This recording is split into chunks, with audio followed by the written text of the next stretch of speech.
होंगे जो इसको 1 सेकंड में टिक कर पाएंगे, लेकिन आज के बाद उनमें से आप एक कैंडिडेट होंगे जो सेकंडों में टिक करोगे। बोला गया रीता का इनकम 15% क्या है भैया, कम है। किससे? रीचा से। तो रीचा का इनकम कितना ज्यादा होगा रीता से? 15% की कमी की बात की गई है। 15% का मतलब क्या होता है? 15% का मतलब 15/100 बोलेंगे। 5 से काटेंगे तो कटेगा 3/20 बार में, यानी बोलेंगे सर 3/20 की क्या है, कमी है। 3 क्या है, 20 की कमी है। हो गया ना कमी यहाँ पर 3/20 की।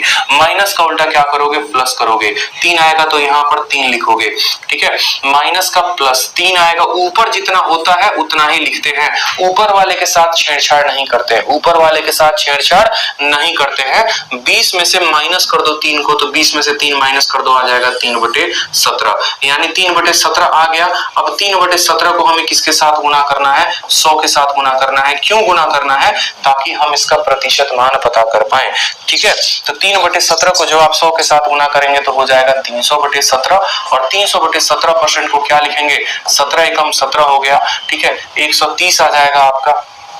17 का आपको 7 गुना हो जाएगा, ठीक है। 17 का 7 गुना, 7 7 49, ठीक, और 7 17 7 111, फिर आ जाएगा 11 सही 19, 11 सही 17%, 17 सही 11 सही 17%। Option number B for Baahubali जो होगा वो करेक्ट आंसर होगा, ठीक है। बाहुबली जो होगा वो करेक्ट आंसर होगा। अब एक और बात, ऐसे सवाल जब भी आपके परीक्षा में आए तो आप बिना हल किए भी इस बात को ध्यान रखो, बिना हल किए जो है आप सवालों को 1 सेकंड में कर सकते हो। कैसे कर सकते हो? कोई भी सवाल हो, कोई भी सवाल हो, अगर उसके 4 ऑप्शन आपके सामने दिए गए हैं, उसके 4 ऑप्शन आपके सामने दिए गए हैं, तो मत पढ़ो सवाल को क्या दिया गया है, सिर्फ ऑप्शन पढ़ के टिक कर दोगे। कैसे ऑप्शन पढ़ के टिक करोगे? तो आज वो भी तरीका सिखाते हैं, चाहे परसेंटेज का हो, मेंसुरेशन का हो, ट्रिग्नोमेट्री का हो, कोई भी हो, जब भी ऐसा मिक्स्ड फ्रैक्शन दिया गया होगा और परसेंटेज लगाया गया होगा तो आप सवालों को 1 सेकंड में करोगे, और वो करोगे आप उनके यूनिट डिजिट के कांसेप्ट से।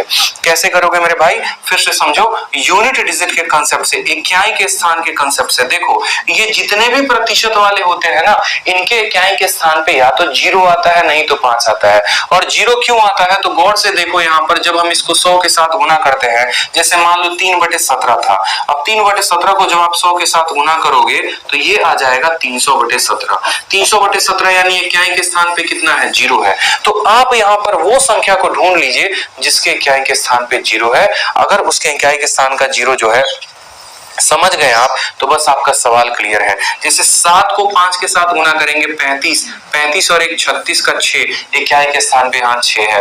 7 × 7 49, 49 और 1 50, मतलब इकाई के स्थान पे 0 है। 7 6 42 और 1 43, इकाई के स्थान पे 3 है। 7 4 28 और 1 29, इकाई के स्थान पे 9 है।